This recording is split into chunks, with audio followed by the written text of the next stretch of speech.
I know I know I'm asking you what's your priority in terms of your online reaching out your message, and you were saying you're more focusing on domestically. Yep. So then I'm going to ask you this question. When I chat with you, we say a lot of the issue in the United States basically attributed back to the Chinese Communist Party and their infiltration. What's your first reaction to my comments? Well, I think that what happens in China is that's exactly what they're trying to do here to us. They're trying to control the types of information that we see, the things that we can say to one another, and they're trying to get their tentacles into all the different aspects of the American economy as well as American culture. Yes. So what has happened over there is almost like a roadmap for what we need to pay attention to and be aware of. And it's interesting what you were saying about how you guys are trying to sound the alarm to us and say, look what's happened there. Isn't this bad? Don't you see how they're already involved in all these aspects of your domestic issues? Yeah. This is what's coming next for you if you Right. if you're not aware of it.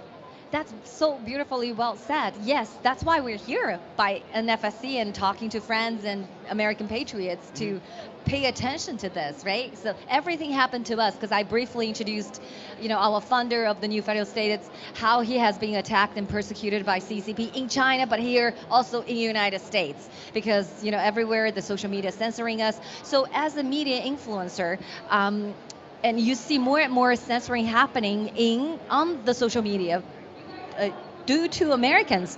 What do you think some of the solutions? How do people fight back?